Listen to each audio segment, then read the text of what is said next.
વિદ્યાર્થી મિત્રો, good morning. આપ સૌ ટીવાય બીએસસી હોમ સાયન્સના વિદ્યાર્થીની છો. અલગ વિષયો સાથે નવા વર્ષમાં પ્રવેશ મેળવેલ છે. તમોને આનંદ સાથે ઉત્સુકતા હશે જ કે હવે શું અને કયા અને કેવા વિષયો ભણાવવામાં આવશે. તો તમારે 5th સેમેસ્ટરમાં ન્યુટ્રિશન અને ફિટનેસ નામનો વિષય ભણવાનો છે, જે પેપર નંબર 6 છે. ન્યુટ્રિશન અને ફિટનેસ એટલે પોષણ અને શારીરિક ક્ષમતા. ફિટનેસમાં શારીરિક ફિટનેસ અને માનસિક ફિટનેસનો સમાવેશ થાય છે. આ વિષય અંતર્ગત ઘણું બધું શીખવા મળે છે. આ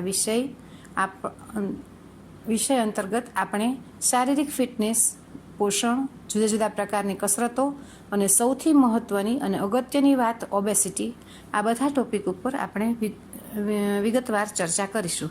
સૌ પ્રથમ તો શારીરિક ફિટનેસ એટલે શું, તેની જુદા જુદા શરીરશાસ્ત્રીઓ દ્વારા આપવામાં આવેલી વ્યાખ્યા તેમજ દરેક વ્યક્તિનું આરોગ્યની ચકાસણી, આરોગ્ય સુધારણા માટેના પરિબળોની વિગતવાર ચર્ચા કરીશું.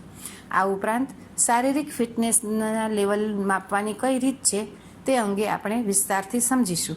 શારીરિક રીતે ફિટ રહેવું હોય તો કયા ઉપાય કરવા જોઈએ તે પણ આપણે વિગતવાર ચર્ચા કરીશું. શારીરિક ફિટનેસ અને માનસિક ફિટનેસમાં પોષણનું મહત્ત્વ ખૂબ જ છે. જો સારો અને પૌષ્ટિક આહાર નાનપણથી જ બાળકોને આપવામાં આવે તો મોટી ઉંમર સુધી બાળકને કોઈ પણ પ્રકારનો પ્રોબ્લેમ થતો નથી. પણ જો નાનપણથી જ યોગ્ય આહાર ન આપવામાં આવે તો તેની શારીરિક તંદુરસ્તી સારી રહેતી નથી અને વારંવાર તે બાળક અથવા વ્યક્તિ બીમાર પડે છે. સરકાર દ્વારા તંદુરસ્તી અને ફિટનેસ માટે ન્યુટ્રિશનલ ગાઈડલાઇન બહાર પણ પાડવામાં આવે છે. શિક્ષિત સ્ત્રીઓ જો આ ગાઈડલાઇન પ્રમાણે બાળકની આહારની વ્યવસ્થા કરે તો બાળક શારીરિક રીતે સક્ષમ બને છે.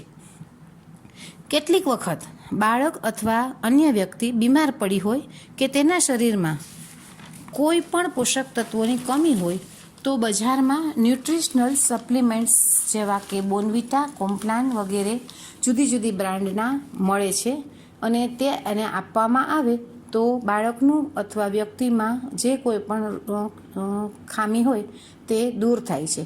આ સપ્લિમેન્ટરી ખોરાક દરેક વયજૂથના વ્યક્તિઓ માટે અલગ અલગ રીતે આપવામાં આવે છે.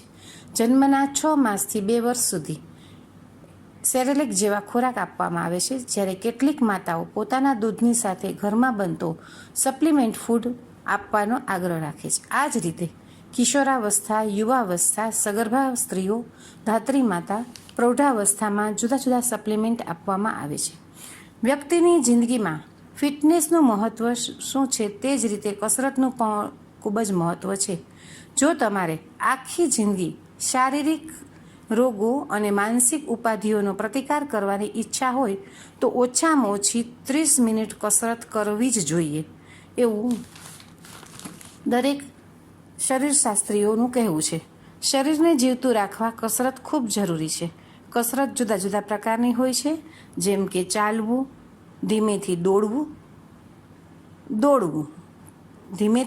અને દોડવું, એ બંનેમાં પણ ફેરફાર છે. ધીમેથી દોડવું એટલે ધીમે ધીમે પગલાં લઈ અને દોડવું એટલે ખૂબ જ સ્પીડમાં દોડવું.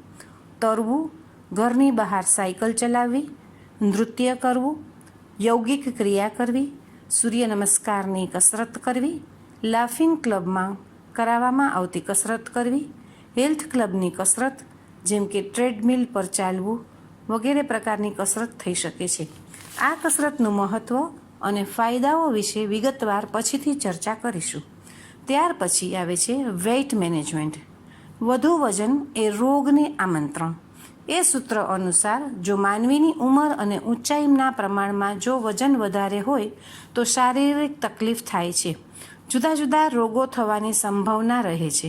તે માટે શારીરિક વજન કયા કારણોસર વધે છે તે જાણીને વજન વધતું અટકાવવું જોઈએ. વજન વધવાથી કયા પ્રકારની તકલીફ ઉત્પન્ન થાય છે તે પણ દરેક વ્યક્તિએ જાણવું જોઈએ. વધુ વજન થાય તો તેના ભય સ્થાન કયા છે તે અંગેની જાણકારી સ્થૂળકાય વ્યક્તિ પાસે હોવી જોઈએ. વજન વધે નહીં અને તે માટે વ્યક્તિએ જાગૃત રહેવું જોઈએ. વજન ઘટાડવા માટે આહાર નિયમન કરવું જોઈએ. કયા પ્રકારનો આહાર કેટલા સમયના અંતરે લેવો તે અંગે માહિતગાર થવું જોઈએ. વજન ઘટાડવા માટેની કસરત પણ વ્યક્તિએ રેગ્યુલર કરવી જોઈએ. કેટલાક લોકો અથવા યુવાનો તરંગી આહારના શોખીન હોય છે. તરંગી આહાર એટલે અસંતુલિત અને અનહેલ્ધી ફૂડ. આવો આહાર વ્યક્તિ દિવસ દરમિયાન લે છે, પણ તેને કોઈ પણ પ્રકારનું પોષણ મળતું નથી. માત્ર ખોરાક ખાધો તેનો આત્મસંતોષ મળે છે. લાંબે ગાળે આહાર નુકસાન કરતા સાબિત થાય છે. આ ઉપરાંત આપણે સ્ત્રીઓનું ન્યુટ્રિશન જોયું, વેઇટ મેનેજમેન્ટ જોયું, ઉપરાંત રમતવીરોમાં ન્યુટ્રિશનનું લેવલ અલગ જ હોય છે અને રમતવીરોનું ન્યુટ્રિશન લેવલ શું છે તે પણ ભણવામાં આવે છે. કારણ કે રમતવીરોનું ન્યુટ્રિશન લેવલ ખૂબ જ અલગ હોય છે, કારણ કે તેઓ શારીરિક શ્રમ ખૂબ જ કરતા હોય છે. તેથી તેને પૌષ્ટિક ખોરાકની ખૂબ જ જરૂર હોય છે. રમતવીરોને જુદી જુદી રમત ઉપરાંત કસરત પણ કરવાની હોય છે. આધુનિક સમયમાં યોગનો રોલ વ્યક્તિની જિંદગીમાં શું છે તે જાણવું ખૂબ જરૂરી છે. યોગ કયા સમયે કઈ ઉંમરની વ્યક્તિ અને શારીરિક અને માનસિક આરોગ્ય માટે કેટલા ફાયદાકારક છે તે આપણે પ્રેક્ટિસ કરીને પણ જાણી શકીએ છીએ.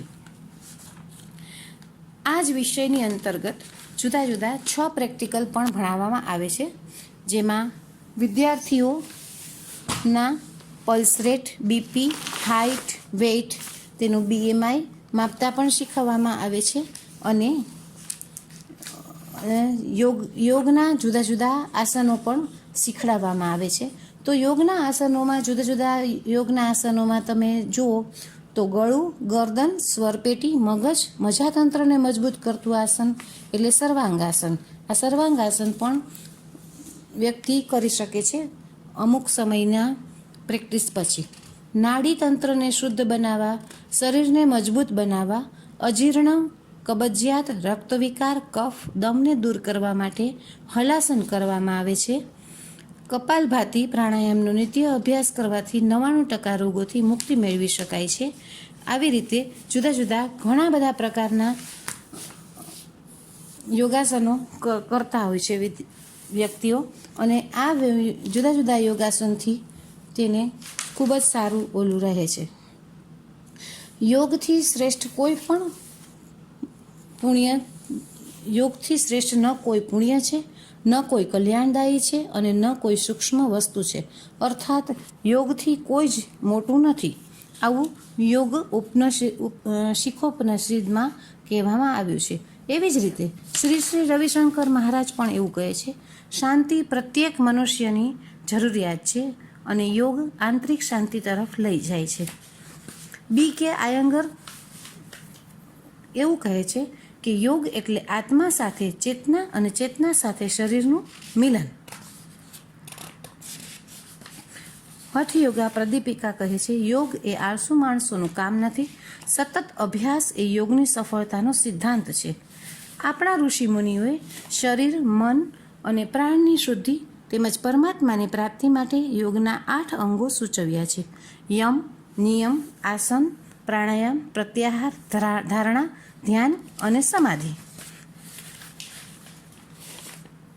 વજ્રાસન અપચો રોગનું મૂળ છે, તેનાથી દૂર રહેવા, પેટના રોગોથી હંમેશા માટે છુટકારો મેળવવા માટે વજ્રાસન કરવામાં આવે છે. પદ્માસન પણ કરવામાં આવે છે. એનાથી એકાગ્રતા વધે છે, મનને શાંત થાય છે અને સાંધાના દુખાવા દૂર થાય છે. શરીરના બધા જ નાના મોટા જોડાણ અને સાંધાઓને બળ આપતું આસન એટલે ગૌમુખાસન. કમરને, ખભાને, બાવડાને, નિતંબને અને પગને શક્તિશાળી બનાવે છે. નટરાજાસન કરોડરજ્જુને મજબૂત કરવા, અનાવશ્યક ચરબી દૂર કરવા ભુજંગાસન કરવામાં આવે છે. પાચન શક્તિ વધારવા, પેટના રોગોને દૂર કરવા અને જઠરાગ્નિને પ્રદીપ્ત કરવા પશ્ચિમોત્તાસન કરવામાં આવે છે. શરીર અને મનની મંદતા દૂર કરવા માટે ધનુરાસન કરવામાં આવે છે. આમ જુદા જુદા યોગના આસનો દ્વારા વ્યક્તિ પોતાનું શારીરિક અને માનસિક ક્ષમતા વધારી શકે છે. આ ઉપરાંત ત્રીજું પ્રેક્ટિકલ છે, બજારમાં મળતા ન્યુટ્રિશન સપ્લિમેન્ટનો માર્કેટ સર્વે કરવો. હવે બજારમાં અસંખ્ય પ્રકારના ન્યુટ્રિશન સપ્લિમેન્ટ મળે છે. આ દરેકનો માર્કેટ સર્વે, એટલે આ માર્કેટમાં જઈ મેડિકલ સ્ટોરમાં મળે, મોલમાં મળે, એવી રીતે મોલમાં અથવા તો મેડિકલ સ્ટોરમાં જઈ અને દરેક બ્રાન્ડના ન્યુટ્રિશન સપ્લિમેન્ટને લેવામાં આવે છે અને એમાં એની ન્યુટ્રિશન વેલ્યુ દરેકમાં 100 ગ્રામે કેટલી છે એ જોવામાં આવે છે. ત્યાર પછી વિદ્યાર્થીઓને ફિટનેસ ક્લબની મુલાકાતે લઈ જવામાં આવે છે. તો ફિટનેસ ક્લબ એટલે કોઈ પણ જીમ અથવા તો શારીરિક કસરતો કરાવતું હોય એવું સ્થળ, એને ફિટનેસ ક્લબ કહેવામાં આવે છે. આમાં જુદા જુદા પ્રકારની કેટલી પ્રકારની કસરતો કરવામાં આવે છે એ દેખાડવામાં આવે છે અને કયા કયા સાધનો દ્વારા કસરત થાય છે તેની જાણકારી આપવામાં આવે છે.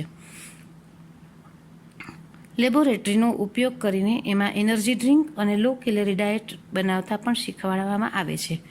ઉપર મુજબના 6 પ્રેક્ટિકલ છે જે પ્રેક્ટિકલના પીરિયડમાં વિસ્તૃત રીતે ભણાવવામાં આવે છે અને એની જાણકારી પણ આપવામાં આવે છે.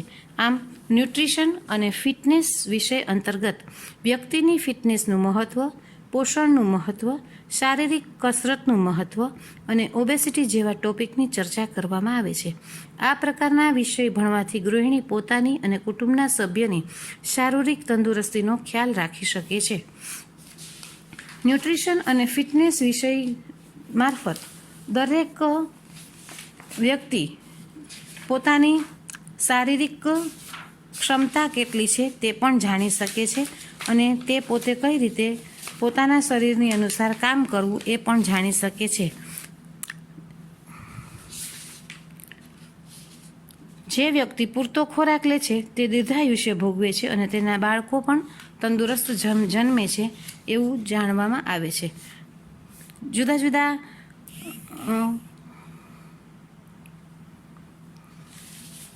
આમ જુદી જુદી